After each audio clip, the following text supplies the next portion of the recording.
Donc, on va parler des certificats X509. Donc, les certificats X509, déjà, qu'est-ce que c'est que X509? X509 est un standard qui définit le format des certificats à clé publique. Donc, ces certificats sont utilisés pour différents protocoles Internet, comme entre autres TLS et SSL. Le X509 va contenir à l'intérieur, dans le certificat, vous allez retrouver une clé publique et une identité. Et il est soit signé par une autorité de certification, ou il est auto-signé. Donc, quand on dit auto-signé, ça veut dire que c'est moi-même, le propriétaire du certificat, qui a signé le certificat. En plus du format du certificat, le standard spécifie aussi les listes de révocation de certificats comme une manière de distribuer les informations des certificats qui ne sont plus valides. Donc, en fait, ce standard va vous dire aussi à quoi ressemble la liste des révocations de certificats. Donc, si vous vous rappelez, j'en ai parlé la dernière fois, je vous avais dit qu'une liste de révocation de certificats, alors, liste de révocation, enfin, en anglais, ça fait CRL, Certificate Revocation List. Donc, c'est la liste où vous allez trouver tous les certificats qui ne sont plus, qui sont toujours, en fait, si on regarde le certificat en lui-même, la date de péremption تاعو مازالها elle est valide. Ça veut dire il devrait être toujours valide. Mais pour une raison ou pour une autre, le certificat est révoqué. Ça veut dire qu'on ne peut plus l'utiliser pour faire de la signature. On ne doit plus faire confiance en ce certificat pour chiffrer et signer et communiquer avec le propriétaire de ce certificat. Les raisons peuvent être multiples. Ça peut être la personne, le propriétaire du certificat a perdu la clé privée, donc il ne peut plus déchiffrer, ce qui veut dire qu'il ne peut plus utiliser. Si quelqu'un lui envoie un message chiffré avec la clé publique, il ne pourra pas le déchiffrer. Donc, il va partir chez le CA et lui dire, ben voilà, j'ai un problème, j'ai perdu ma clé privée, j'aurais besoin d'un nouveau certificat. Qu'est-ce qui va se passer? Il va y avoir révocation de l'ancien certificat et génération d'un nouveau certificat. Donc, ça, c'est une des raisons. Mais il y en a plein d'autres. Donc, le format d'un certificat X509, il ressemble à ça. Il faut savoir qu'il y a 3 versions de ce standard, de ce certificat. Et si vous regardez ici,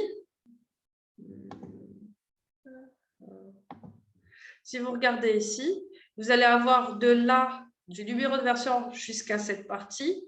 C'est la version 1.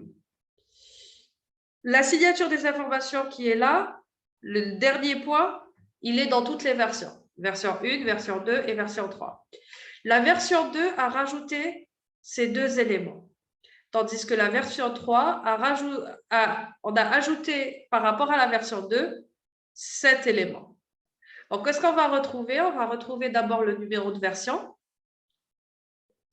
Ensuite, un numéro de série.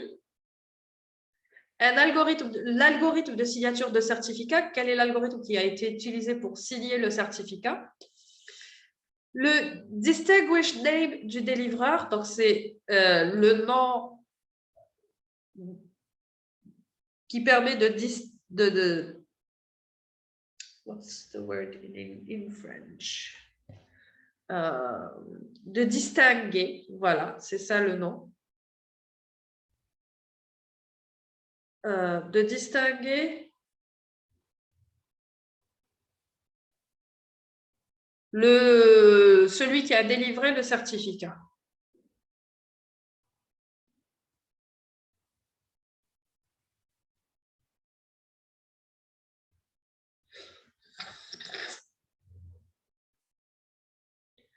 Ensuite, on a la validité, pas avant, pas après. Donc, le certificat n'est valide qu'entre une date et une autre date. Avant la première date, il n'est pas valide. Après la deuxième date, il n'est plus valide. Le DN de l'objet du certificat, donc c'est le nom du propriétaire du certificat, en fait, à qui il appartient. Les informations sur la clé publique, quel est l'algorithme de la clé publique, quelle est la clé publique du sujet. Donc, vous avez vu en cours, on a vu différents algorithmes de clé à clé publique. On avait vu RSA, Diffie-Hellman et on avait vu RSA et Elgamal, entre autres. Et donc là, on va spécifier c'est quoi l'algorithme qui est utilisé. Et puis, juste en dessous, on va spécifier c'est quoi la clé publique. Ensuite, dans la version 2, on va rajouter l'identifiant unique du délivreur et l'identifiant unique du détenteur du certificat. Et dans la version 3, il y a des extensions avec une liste des extensions. On verra ça un peu plus avec des exemples par la suite. Et enfin, quelle que soit la version, on a la signature des informations qui sont dans le certificat en entier par l'autorité de certification qui a généré le certificat. Donc, si on regarde un exemple de certificat, alors on va voir là. On va augmenter. Voilà. Donc, qu'est-ce qu'on va avoir? On va avoir d'abord en premier lieu la version, ce qu'on a dit, le numéro de série du certificat.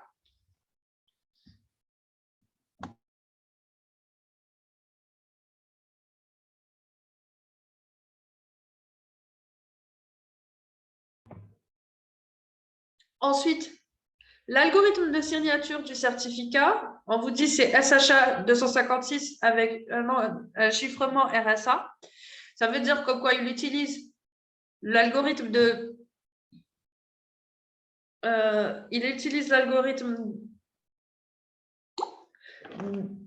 de hachage, donc la fonction de hachage plutôt SHA 256 pour créer un hash, pour calculer un hash.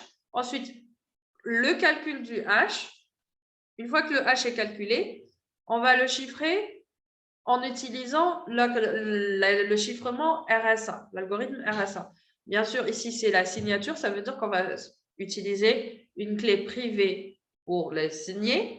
Et donc, pour vérifier la signature, on aura besoin de la clé publique. Ensuite, on vous dit « issuer ». Donc, qui c'est qui a émis ce certificat? Vous allez avoir différents éléments, le nom. Donc, le nom de l'organisation, on vous dit que c'est Global Sign Organization Validation CA. Ensuite, la validité, comme vous voyez, not before, not after. Donc, pas avant le 21 novembre à 8 h du matin GMT de l'année 2016 et not after, pas après, le 22 novembre 7 h 59 minutes 59 secondes 2017 GMT. Ensuite, les autres informations qu'on vous donne, c'est le sujet. Donc, ce certificat, c'est le certificat de qui? C'est qui le détenteur du certificat? On vous dit que c'est la fondation Wikimedia, qui a pour le CN wikipedia.org. Ensuite, les informations sur la clé publique du sujet. Donc, on vous dit d'abord, c'est quoi l'algorithme de clé publique qu'il utilise? IDEC public key. Ensuite, on vous dit la taille de la clé publique, 256 bits. Ensuite, la clé publique. Et alors, IDEC, en fait, c'est un algorithme de chiffrement qui est basé sur des courbes elliptiques. C'est pour cela que vous allez trouver ici NIST Curve P256. En fait, voilà, c'est sur cette courbe, la courbe P256, que cet algorithme utilise pour le chiffrement pour le chiffrement. Ensuite, on a les extensions de la version numéro 3. Donc, X509v3 Extensions. Vous avez pourquoi la clé est utilisée. Digital Signature and Key Agreement. Donc, pour la signature digitale et l'échange de clés. Où est-ce qu'on peut avoir accès à l'autorité de certification? Donc, le CA qui a généré ce certificat, on vous dit comme quoi le CA qui a généré ce certificat, on va retrouver son URI ici. Et idem, d'autres Global Sign. Donc, on va retrouver les différents éléments pour Global Sign. What else? Ensuite, des politiques relatives au certificat. Est-ce qu'il y a des contraintes? Le point, où est-ce qu'on va retrouver les CRL? Donc, où est-ce qu'on va pouvoir récupérer les CRL? On vous donne l'URL d'où on retrouve la liste de révocation des certificats. Ensuite, quels sont les noms alternatifs du sujet? Donc, vous avez vu ici, le nom, c'est Wikimedia Foundation et le CN, c'est étoile.wikipedia.org. Mais ici, on va pouvoir retrouver d'autres éléments. Donc, DNS étoile.wikipedia.org, étoile.m.mediawiki.org et ainsi de suite. L'utilisation de la clé pour l'authentification des serveurs web TLS et l'authentification des clients web TLS. Ensuite, l'identifiant de clé du sujet, un identifiant unique, et l'identifiant de clé de l'autorité, ce qui est aussi un identifiant unique. Et l'algorithme de signature, on vous dit c'est SHA 256 avec RSA encryption, avec la valeur de la signature de ce certificat.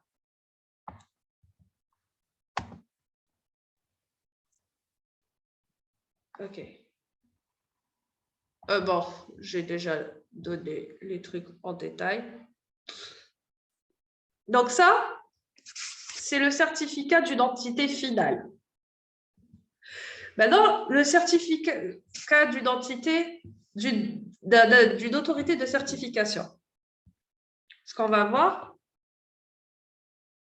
c'est ça. Donc, le certificat, on va retrouver des certificats intermédiaires. Les certificats intermédiaires, c'est les certificats des autorités de certification qui ont signé les certificats qu'on a vus jusqu'à maintenant. Donc, maintenant, on a vu qu'un seul certificat, c'est le certificat c'est le certificat dans l'entité finale wikimedia.org. Maintenant, on va voir le certificat de l'autorité de certification qui a signé le certificat de l'entité finale. Donc là, c'est Global Sign, logiquement, puisqu'on avait vu que c'était Global Sign.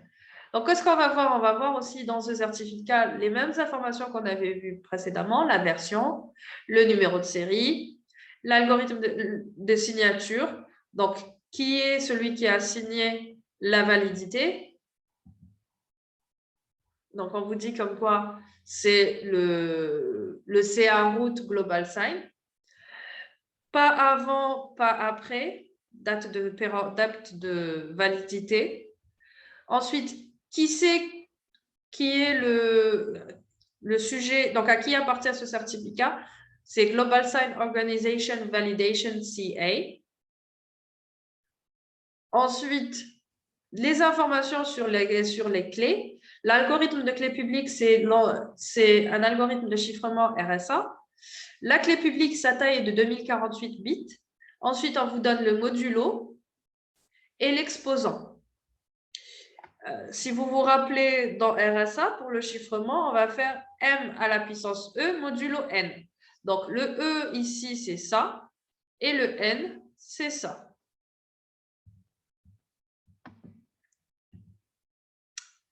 On va continuer avec les différentes extensions. Et enfin, la signature. Donc, ici, si vous remarquez ici dans Basic Constraint, CA True. En fait, c'est pour dire comme quoi c'est une autorité de certification. Si on revoit par rapport au précédent, dans Basic Constraint, on va voir CA de point false, parce que ce n'est pas une autorité de certification, c'est une entité finale à qui appartient ce certificat. D'accord? Sinon, on va retrouver les mêmes informations, d'où on va retrouver le CRL, à quoi ça va servir ce certificat, et ainsi de suite. Maintenant, ce certificat, c'est le certificat d'une autorité de certification intermédiaire. Ce n'est pas le certificat de l'autorité de certification route. Donc, ce qu'on va faire, et ce certificat a été signé par une autorité de certification route. Donc, on va voir l'autorité de certification d'une CA racine. Attendez. Ce n'est plus une autorité, c'est pas un certificat intermédiaire ici. Donc, le certificat d'une CA racine, d'une autorité de certification racine, il va être comme suit. Vous allez avoir plus ou moins les mêmes informations, la version, le numéro de série. Ensuite, ce que vous allez remarquer ici, c'est que le délivreur et le sujet sont les mêmes. Vous allez voir, c'est Global Sign Route CA, Global Sign Route CA. Donc, c'est un certificat qui est auto-signé. Vous remarquerez que les certificats des autorités de certification racine seront toujours des certificats auto-signés. Ensuite, on a les informations sur la clé publique, d'autres informations sur donc, les extensions et la signature de ce certificat, donc pour pouvoir vérifier que la validité du certificat grâce à la clé publique, si on doit la vérifier. Donc ça, on a vu les trois, en fait, les certificats, certificat d'une entité finale, certificat d'un CA intermédiaire, puis certificat d'un CA racine. En réalité, lorsqu'on veut communiquer avec une entité finale et qu'on récupère son certificat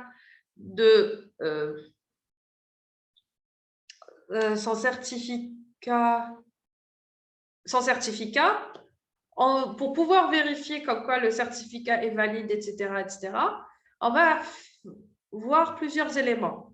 On doit on doit remonter une chaîne de certificats et faire une cross-certification et valider cette chaîne de certificats. Donc, une chaîne de certificats, c'est une liste de certificats qui va commencer par le certificat de l'entité finale, suivi par un ou plusieurs certificats d'autorité de certification, dont le dernier est un certificat auto-signé généralement. Et ils vont posséder les propriétés suivantes. Le délivreur de chaque certificat, excepté le dernier, va être le même que le sujet du certificat suivant dans la liste. Si on revoit ici, avec celui-là, l'entité finale, son délivreur, c'est Global Sign Organization Validation CA. Le certificat suivant dans la liste, le sujet, c'est Global Sign Organization Validation CA. Et celui qui a généré ce certificat, c'est Global Sign Route CA. Maintenant, si on veut avoir le certificat suivant, on va voir comme quoi le délivreur, c'est Global Sign Route CA. Et comme c'est le certificat d'une autorité de certification racine, donc le sujet, c'est lui-même. Donc, on a plutôt le sujet, c'est Global Sign Route CA et le délivreur, c'est lui-même. Donc, le délivreur de chaque certificat est le même que le sujet du certificat suivant de la liste. Chaque certificat, excepté le dernier, est supposé être signé par la clé secrète correspondant au certificat suivant dans la chaîne. Et le dernier certificat dans la liste est une encre ou un socle de confiance. Donc, qu'est-ce qu'on veut dire par là? C'est un certificat auquel vous faites confiance car il a été délivré de manière sûre. Donc, en fait, le certificat, l'autorité de certification route, Racine, on est censé lui faire confiance. Donc, c'est le dernier auquel on va faire confiance. Et donc, c'est celui qu'on va dire, bah, ce certificat, j'ai confiance en lui parce qu'il il a été délivré par cette autorité de certification Racine auquel j'ai confiance, en quelle j'ai confiance.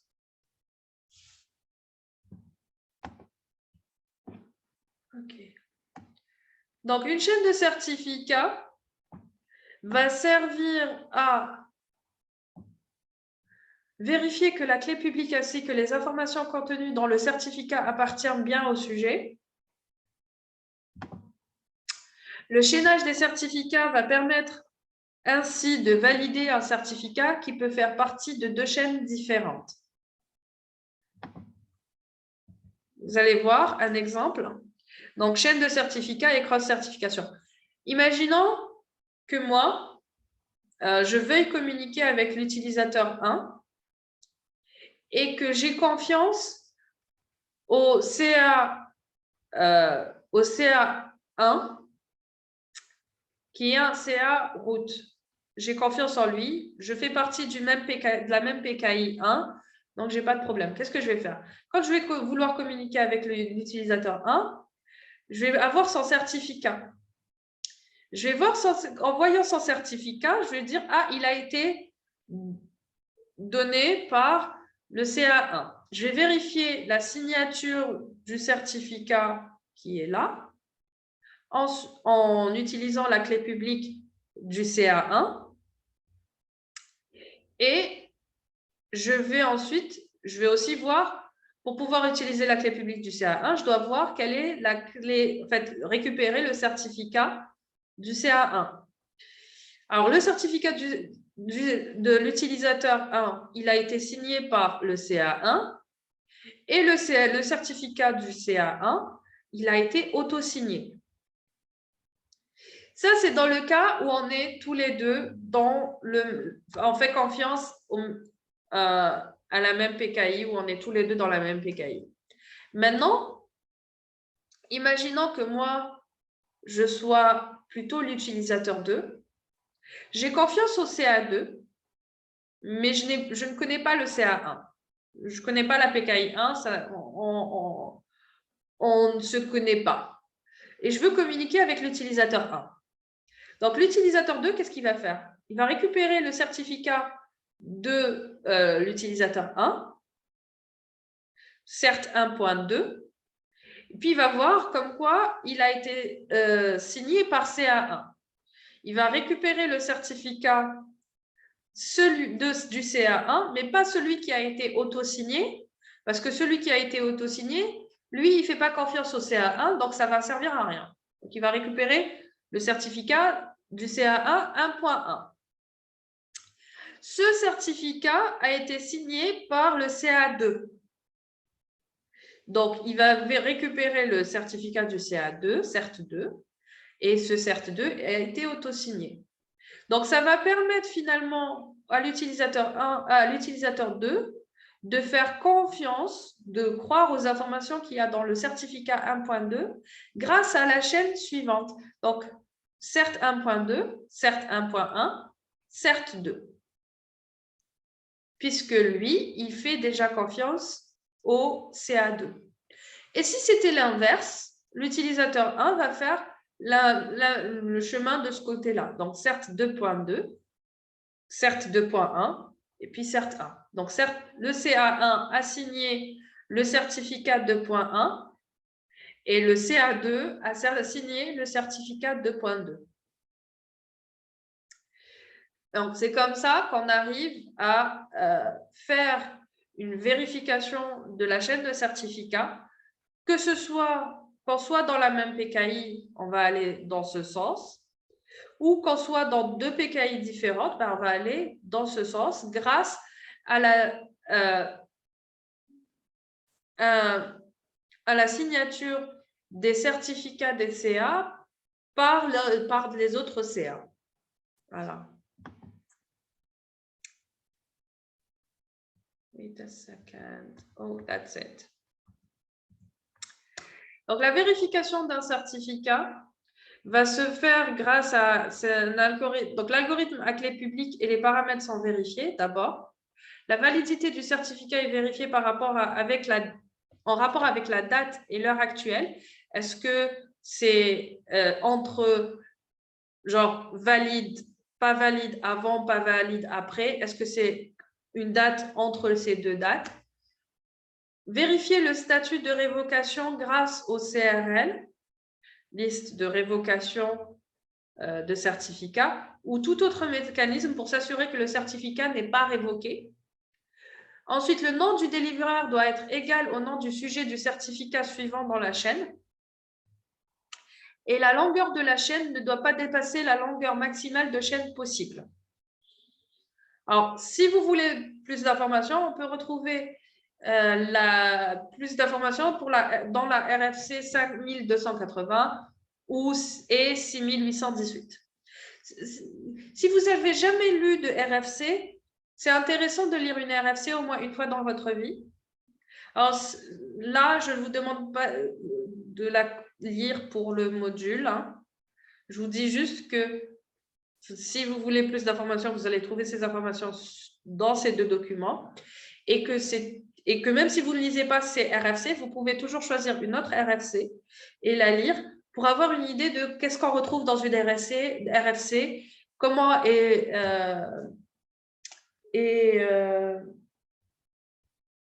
comment une RFC est écrite, qu'est-ce qu'on y retrouve, et vous allez voir des détails que vous n'avez, enfin, vous allez voir les détails des détails d'un protocole dans une RFC, en fait.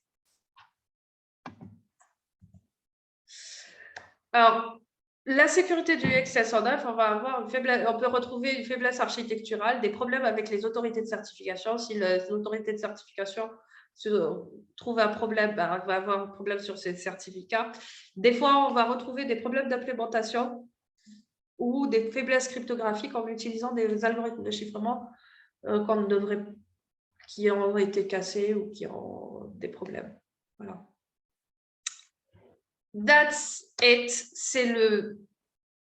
C'est la fin du cours. Donc, on n'a plus de cours du tout. Les prochaines séances, à part la semaine prochaine où on va faire un terreau en présentiel, les prochaines séances, on va faire TD juste après ça, hein, by the way. Mais pour que vous ayez une idée, les prochaines séances, on va essayer de faire les 2 séances, donc séance courte TD, les 2 heures, 2h30 ou 3 heures en Iconoflow, donc 3 heures, pour faire les TD et les finir.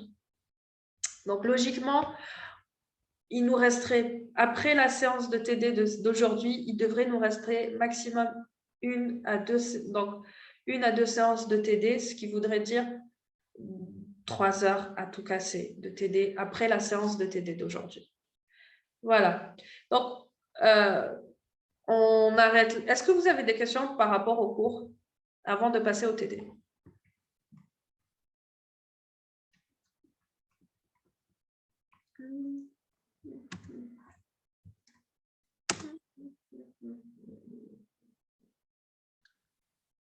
No? Yes. Pas de questions? Okay. So, we are ending the lesson here. On termine le cours là. Je vais juste lancer le TD un instant. We are... Partage d'écran. Donc ça, on l'a fait. On s'était arrêté là. Je ne sais pas ce que vous l'avez fait ou pas encore. Est-ce que vous avez essayé de le faire à la maison ou pas? Si vous n'avez pas essayé de le faire, on va attendre un peu, puisque le lien de réunion va se terminer dans même pas, même pas une minute.